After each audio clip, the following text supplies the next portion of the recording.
Hello, my name is Benjamin, but you may call me Jam, and on this, the second week of Pride Month, I'm welcoming you back to Exercises in Rainbow, a Magic the Gathering video series where we broaden our appreciation of life's diversity and we practice expressing our truest selves through the medium of a trading card game. Inspired by the Magic Presents Pride events hosted by Wizards of the Coast, during which all cards that can be commanders are considered to have the partner ability. This month, we will continue to enhance our ordinary exercises in blue by matchmaking our favorite fashionable homunculus with some other people, and in so doing, indulge in a little bit of fanfic and a little bit of strategy.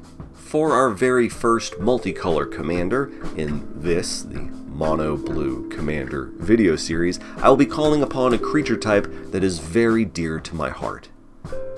Again, that's right folks, with over 3,000 possible legends that I could have picked from, we went with a second octopus. It is Marvo Deep Operative. Much like Octavia from the previous video, Marvo has octo booty, loves cheating, and has essentially no lore official whatsoever. Shout out to the world-building Emily Tang, without whom I'd have nothing to work with. Marvo began life as an ordinary octopus with he/him pronouns. Some simic experimentation bestowed supremely surplus smarts upon him. Fortunately, he escaped into the sewer system before the Combine was able to fully Dr. Moreau him. Since then, Marvo has helped out on a detective investigation one time. This concludes the official information regarding Marvo's backstory. But don't worry, the fanfic universe will take it from here.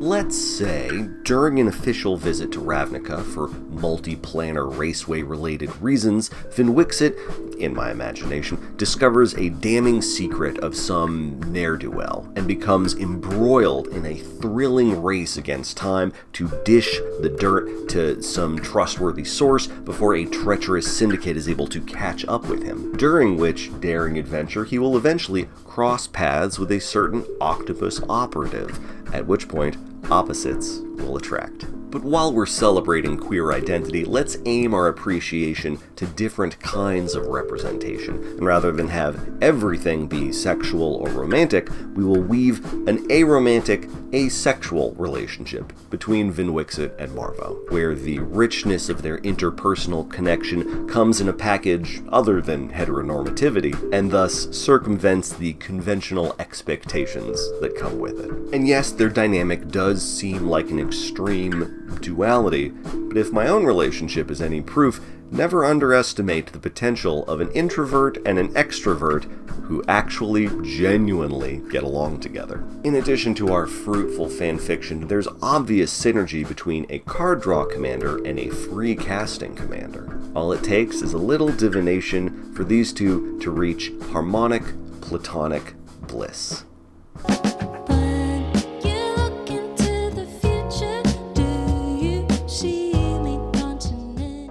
This is Exercises in Rainbow, so you should know how this is gonna go. But instead of our usual split, 34 lands and 15 baby queens, we must first acknowledge the challenge of crafting a land base for a multicolor commander.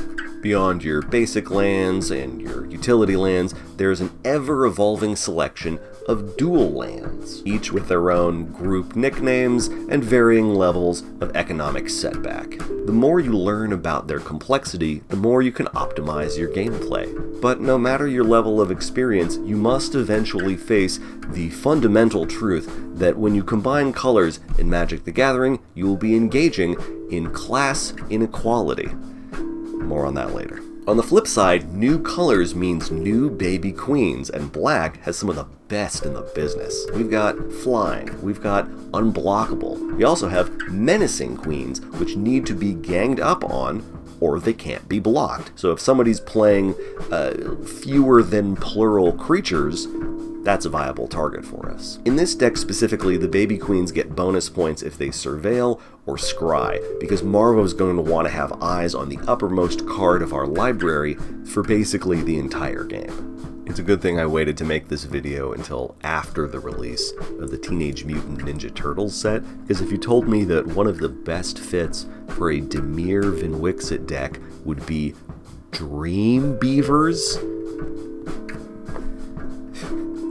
our game plan, same as it ever was. We get a Baby Queen on turn 1, Vinwixit on turn 2, try to get to max speed at least by turn 4. Once we're there, we're ready for Marvo to work his magic, ideally with some kind of protection pieces in place.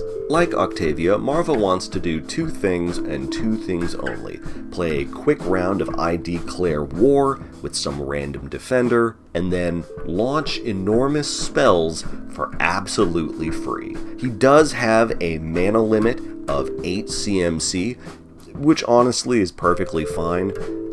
Without it, I would just end up playing Omniscience all over again. Guilty. Now, in order to come out on top with our competitive top decking, we're going to have to cook the books a little bit. Luckily, Blue-Black excels at close-up magic tricks. Blue lets you reorganize a little here, a little there. Black lets you dig up any card you like and just Maraschino Chariot right on top. Blue also likes to banish our foes' goons to the top of their libraries. This is some classic heads I win, tails you lose shenanigans.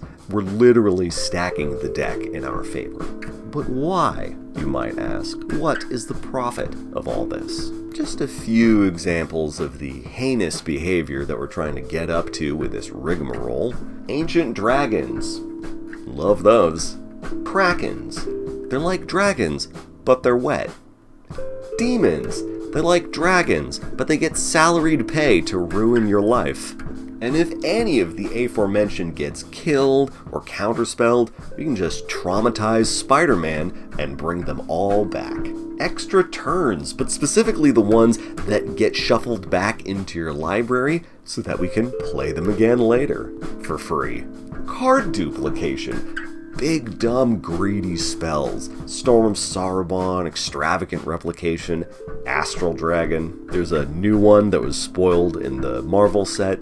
That'll be there too. A totally reasonable thing that can happen is that one of these cards can make copies of another one. Extravagant Replication can't replicate itself. But if 2 of your extravagant replications are also 3/3 flying dragon creature tokens, then yes, they most certainly can. Board state. There's plenty of miscellaneous high-cost good stuff. You could pretty much pick your favorites. Enough heavy hitters and grave robbers to eventually get us to a win.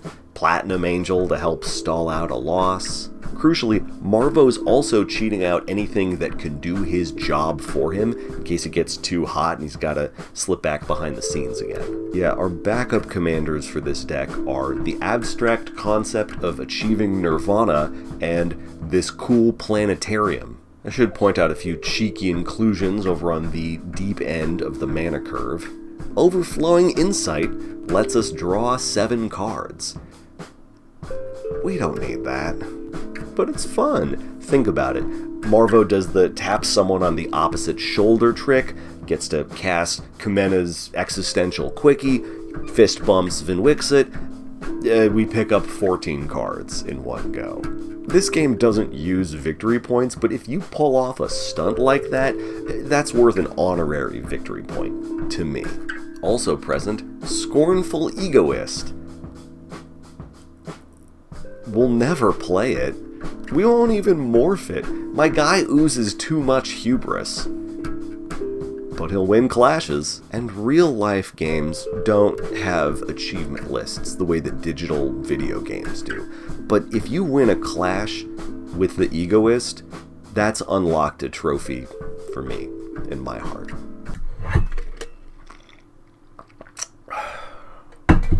Our next deck continues the Arrow Ace representation, as well as a commonplace component of many queer households. It is the despairs and delights of pet parenthood. Some folks want human babies, and other folks prefer fur babies, or in the case of our Azorius commander, a feather baby. Vega is an owl spirit who serves the deities of Kaldheim. They have specific instructions to inform Kulvori, the god of kinship, in case the god's hall becomes the target of any kind of hijinks. In her lore, I'm sure that Vega is a peerless champ at her job. She's got 3 different eyes, and she can see through time! Here in the fanfic universe, she will find an unlikely source of affection from a flamboyant racecaster, a host so verbose that even the talkative Kulvori will be convinced to letting Vinwixit give Vega a good home, in exchange for one of those security cameras which Vinwixit insists will work just as efficiently. So,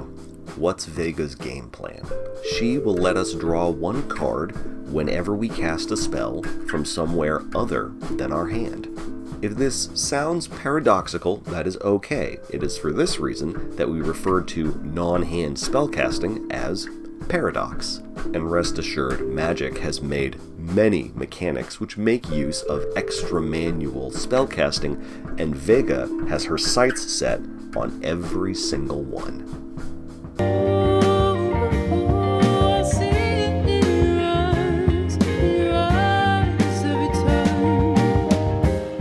This is Exercises in Rainbow, but for the first time, we aren't rolling up with any baby queens, because we sort of have one in the command zone. Unsurprisingly for a blue-white deck, we'll be starting off at a slower pace, with Vinwixit on turn 2, Vega on turn 3, and max speed.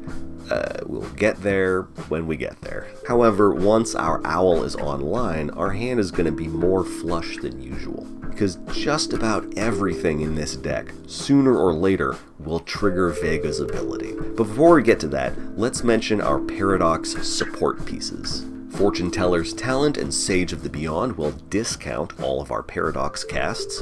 Very good. Clock Spinning and the Web Watch work with a few of our Paradox casts. Not bad. Not as janky as our win cons. We'll try to approach the second sun, because Vega's part white. When's the next time that we get to play with some white cards like that? I know the answer to that question. I'm being rhetorical.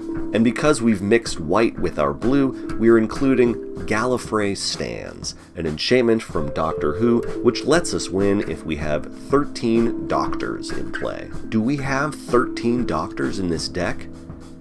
No. Do we have any Doctors in this deck? No. But we have a rare instant from Onslaught, which will turn all creatures in play into the single creature type of our choice. So if we bring 13 friends to the con, we can get a group cosplay of Gallifrey Stands. And while we're envisioning a ridiculous fantasy, let me say this: if I ever pull this combo off in real life, I promise I will commission some artist into making a parody of this card using each of the non-Doctor creatures that earned us the win, dressed up as each of the Time Lords depicted in here. This brings us to the end of the deck's outliers. The rest of what I plan to mention is simply a list of different cards that trigger Vega's ability with their Paradox casting. I could have just rattled off a list of different mechanics and explained how they worked, but that just felt a little too simple, a little too boring. So, Vega sees the present and the future and the past. That means exile, top deck, and yard, and I'll save the first for last. We'll start with the yard. You know discard isn't hard, because the grave is the greatest place you can stay if you're raising mayhem and you're tracing again. Urge to disturb and make an escape. After that is the aftermath. Just jumpstart or flashback. Counter spells mean second tries. Taps on guy, then harmonize. So far this style's automatic. Throw no smoke, catch no static, don't misunderstand. It's just as we planned. I'm drawing a card because it's not from my hand.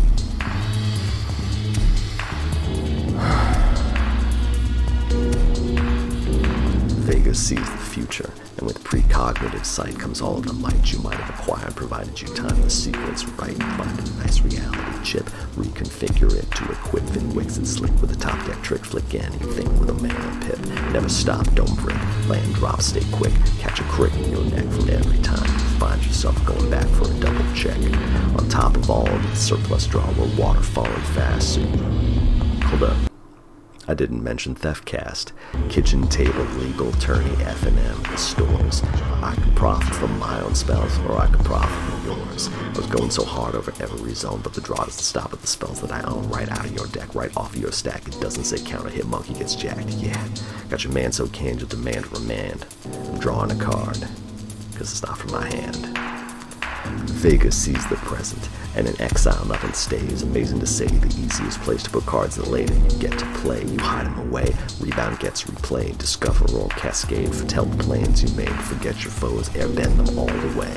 When say you're crazy, nah, it's madness. Run the facts back, see they had this coming. The cycle's done and the adventure's fun and the battle's won. Yeah, we started off small, but it's popping off now. Am I doing too much? Well, I'm showing you how. I was going so slow because the cost was so low. I suspended that shit 3 turns ago. Now I hit the warp, plot the crime, take time to prepare my paradigm. Prince of imprints, sooner or late, don't drop that drain at the magistrate. I'm the first to tell you he's going to hell. Face first on a counter spell, and if you live it well, your brain is bland as the sand in no man's land. Get panned, unmanned, and Caliban while I'm drawing my cards.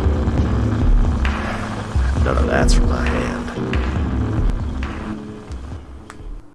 Links to both decks will live down in the video descriptions. If you have any suggestions for how I can improve this deck, you know how to reach me, and you know that I care. If you like these decks but you can't get away with double commanders, I do have mono blue variants for each of the cards that are outside of Vinwix's color identity. Click the links down below, you'll see them in the sideboard on Moxfield. Or you could just shuffle Vinwixit into the 99, it'll be fine. We have reached the end of another episode of Exercises in Rainbow, but believe you me, there will be more.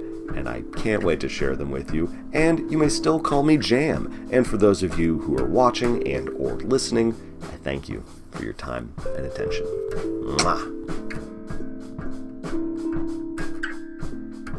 Ah, yes, the cost of land. In the business world, there's the concept of the project management triangle. You might have heard the phrase, good, fast, cheap, choose 2, but you'll never have all 3.